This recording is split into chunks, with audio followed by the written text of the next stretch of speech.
Hadir benar, Anda kembali menyaksikan ngobrol bareng Siloam bersama saya Yunika Bella, pastinya akan mengajak Anda untuk mengetahui beragam informasi seputar kesehatan.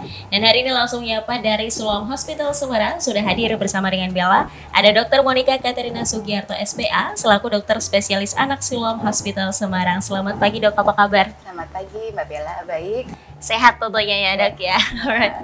Kita akan bahas terkait demam berdarah. Tenang, kini sudah ada vaksinnya. Ini nampaknya tidak hanya COVID-19 saja yang butuh vaksin, tapi demam berdarah ini juga ada vaksinnya ya Dok. Iya, betul. Menarik sekali tentunya pembahasan kita hari ini. Tapi sebelum ke vaksin, Bella mau tanya, mungkin bisa diedukasi terlebih dahulu kepada Tribuners, demam berdarah itu apa dan penyebabnya apa saja nih Dok? Silakan. Iya, baik.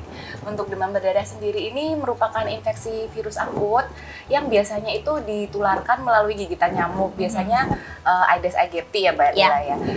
Biasanya nyamuk betina ini yang sudah punya virus di perutnya itu ketika menggigit seseorang, nanti dari liur-liurnya itu akan ikut masuk virus dengue-nya itu tadi ya.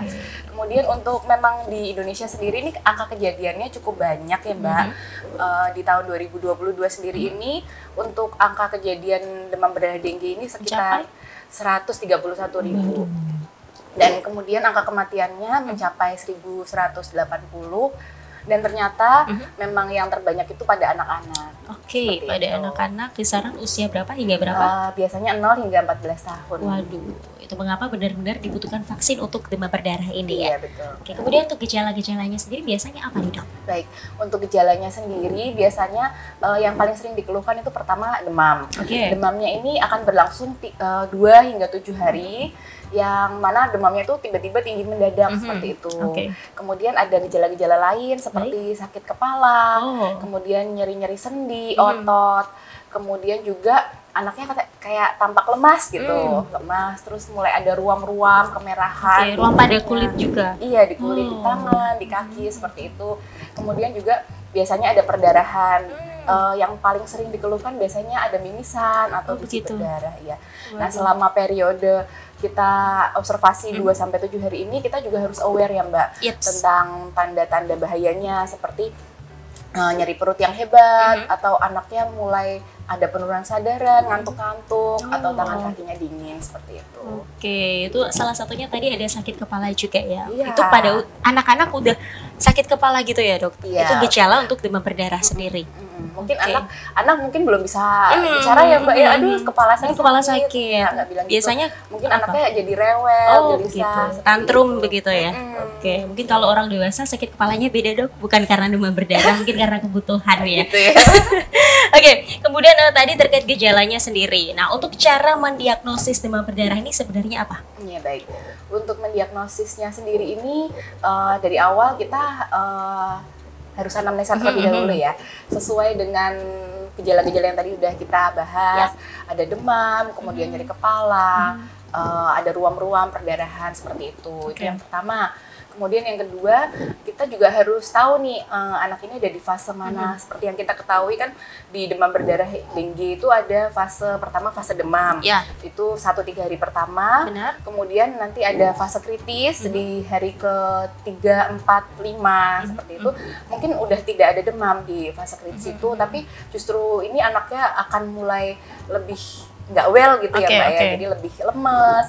Kemudian ada perdarahan yang semakin hebat seperti itu, atau mungkin ada sesak karena penumpukan cairan, dimana pada demam berdarah kan memang banyak ada plasma yang bocor seperti itu. Dan setelah masuk ke fase penyembuhan, mungkin anaknya akan mulai lebih aktif seperti itu. Kemudian yang ketiga, untuk diagnosis juga kita harus tahu nih ada tanda bahaya atau tidak, seperti itu. Tanda bahaya tadi perutnya nyeri sekali, atau anaknya tangan kakinya dingin, nggak ada pipisnya. Dan yang terakhir dari lab yang sering kita tahu gitu ya Mbak ya, yang trombositnya menurun drastis seperti itu. Ini pastinya tadi evaluasi gejala juga, kemudian pemeriksaan fisik, kemudian juga pemeriksaan darah yang mencakup ini tadi ada trombosit juga. Ini mungkin bisa diedukasi juga kepada Tribuners terkait trombosit ini Dok. Baik, mungkin yang bisa kita lihat dari hasil lab untuk anak dengan demam berdarah dengue ini ya dari trombositnya ya Mbak ya, dimana pada anak demam berdarah dengue ini ada kebocoran plasma atau kebocoran cairan dari dalam tubuhnya, sehingga tanda yang bisa muncul itu kan ada perdarahan. Ya. Nah, itu juga menunjukkan kalau trombositnya rendah, karena kan trombosit ini yang digunakan untuk membekukan darah-darah tadi itu, seperti itu. Jadi nanti akan ada penurunan trombosit yang tiba-tiba banyak, dan hematokritnya tuh akan meningkat sekali. Oke, hematokrit ini masuk dalam mengukur jumlah sel darah itu tadi ya. Alright. Nah, ini kemudian dok, pastinya akan banyak orang juga mengetahui terkait demam berdarah biasa dan juga demam berdarah dengue itu tadi ya. Perbedaan secara signifikannya apa nih dok? Iya, baik. Untuk perbedaan signifikan antara demam berdarah biasa dan DBD. Demam berdarah dengue. Mungkin kalau yang dari dulu kita ketahui kan ada demam berdarah biasa, demam berdarah dengue ya Mbak, itu memang klasifikasinya tuh mengalami perubahan terus-menerus ya. Pertama yang sering kita dengar itu kan yang di tahun 1997, jadi ada demam berdarah biasa, demam berdarah dengue yang grade 1, 2, ada kelas-kelasnya ya. Ya dulu seperti itu. Baik. Nah yang sekarang kita gunakan itu kan yang di 2009, dia menggunakan klasifikasi demam berdarah yang tanpa tanda bahaya, demam berdarah dengue dengan tanda bahaya, dan demam berdarah dengue yang berat, seperti itu. Nah, untuk perbedaannya sendiri, seperti yang tadi sudah saya sebutkan, ada tanda bahaya atau tidaknya itu. Jadi ada tanda nyeri perut yang berlebihan, kemudian ada perdarahan yang berlebihan, juga tangan dingin, kemudian pipisnya yang berkurang sekali, kemudian juga tanda-tanda lain seperti yang sesak karena ada penumpukan cairan. Di situ perbedaan bermakna. Nah, ini kalau perbedaan secara signifikan mungkin dari penyebabnya, kemudian gejalanya, tingkat keparahan hingga cara perawatannya, dok. Silahkan. Baik. Untuk dari awal ya, dari penyebabnya semua sama ya, Mbak. Ya? Karena kan tadi kita ketahui memang ada berbagai macam serotype dari virus sendiri ini, tapi semua serotype ini bisa menyebabkan demam berdarah dan juga bisa menyebabkan demam berdarah dengue, demam berdarah biasa dan demam berdarah dengue. DBD. Ya. Kemudian untuk cara penanganannya sebetulnya sama ya Mbak, sama juga karena terdapat kebocoran cairan, jadi kita harus mengganti cairan itu. Cuman untuk demam berdarah dengue karena judulnya ada berdarahnya gitu ya Mbak ya, jadi memang kita harus lebih aware melihat tanda bahaya tadi. Pastinya ini juga masuk dalam cara pencegahannya. Selain kita kenal juga tentunya ada 3M+ dan sebagainya macamnya. Apakah itu masih berlaku juga ataukah ada aturan terbaru juga terkait hal ini, dok? Silakan. Baik. Untuk pencegahan terhadap demam berdarah dengue sendiri ini memang seperti yang kita ketahui yang 3M+ itu ya Mbak ya. Pertama kan mencuci bak mandi itu masih digunakan Mbak. Masih hingga sekarang. Bak yang untuk penampungan itu harus dicuci bersih, kemudian menutup, habis itu kita tutup ya. Karena kan kita ketahui di mana nyamuk tadi itu suka suka berkembang biak di sana ya Mbak ya. Terus habis itu yang ketiga adalah mendaur ulang ya. Untuk plusnya seperti menggunakan kelambu, menggunakan repelan, dan mungkin yang sekarang udah banyak ditinggalkan ya Mbak ya, yang kita pakai abate itu loh Mbak. Iya benar-benar. Mungkin bisa lagi digunakan ya. Masih bisa. Kemudian selain 3M+ itu sekarang kan sudah ada vaksinasi ya Mbak ya, yang terbaru itu. Jadi memang ini lagi gencar-gencarnya diberikan vaksinasi kepada semua anak, karena sekarang sudah mulai boleh ya Mbak ya untuk anak yang di atas 6 tahun. Ini sebelum masuk ke vaksinasi lagi di topik utama kita, mungkin bisa diedukasi juga tadi sudah terkait demam berdarah, pencegahannya bagaimana, perawatannya pun bagaimana, perbedaan secara signifikan dari demam berdarah biasa dan juga DBD tadi sudah detail banget nih. Nah, kalau dari Siloam Hospital Semarang sendiri, layanannya apa saja yang tersedia terkait vaksin untuk demam berdarah ini? Silakan, dok. Baik, untuk di Siloam Hospital sendiri ini untuk vaksinasi dengue memang sudah tersedia ya Mbak ya. Dimana kan kita ketahui di Agustus 2022 kemarin sudah ada vaksin baru untuk anak mulai usia 6 tahun, dan memang di sana dijelaskan vaksin yang baik adalah vaksin yang bisa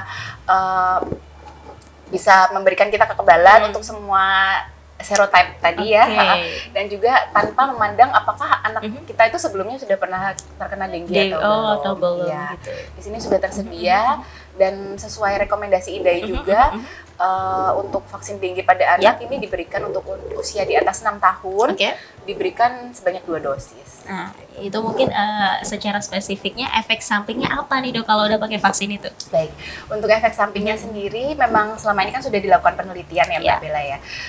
Dan ternyata setelah injeksi kedua untuk dosis kedua dari dengue sendiri ini dan diikutin selama 54 bulan, memang tidak ada efek samping yang bermakna, tidak ada efek samping yang berat seperti itu ya Mbak ya.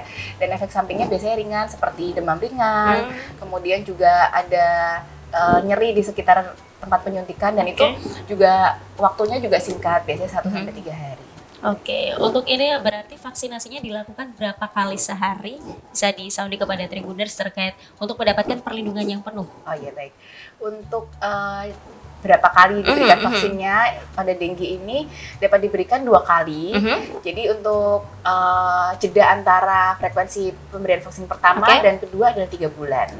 Jadi misal bulan ini nih Mbak, kita vaksin yang pertama, nanti 3 bulan kemudian itu adalah vaksin kedua. Nah itu sudah bisa memberikan perlindungan 80 hingga 90%. Baik, tentunya Tribuners untuk mengetahui semua paket harga lengkapnya dari Siloam Hospital Semarang bisa langsung mengunjungi websitenya dok yang ada di www.siloamhospital.com, and then bisa langsung mengunjungi juga Instagramnya di Siloam Semarang. Kemudian untuk alamat lengkapnya dok pastinya ada di sini ya dok. Ini ada di Jalan Kompol Maksud nomor 296 Semarang Selatan, Kota Semarang. Nih dok, pasti kita akan sounding bareng-bareng tagline dari Siloam Hospital Semarang biar para Tribuners juga semakin peduli dengan demam berdarah ini, memberikan vaksin langsung dari Siloam Hospital Semarang ya dok ya. Ready? Ready. Alright, 1, 2, 3. Siloam Hospital Semarang, sehat bersama Siloam. Terima kasih dok untuk waktunya di Ngobras hari ini. Sehat selalu tentunya, program kedepannya lancar bersama dengan Siloam Hospital Semarang. Terima kasih dok. Terima kasih Mbak. Well, terima kasih demikian untuk Ngobras hari ini. Don't forget to subscribe, like, comment, and share this video, and then turn on your notification bell to find out more all about Tribun Cetak. Saya Bella, mewakili segenap kru yang bertugas pamit undur diri. Salam sehat dan salam Tribun.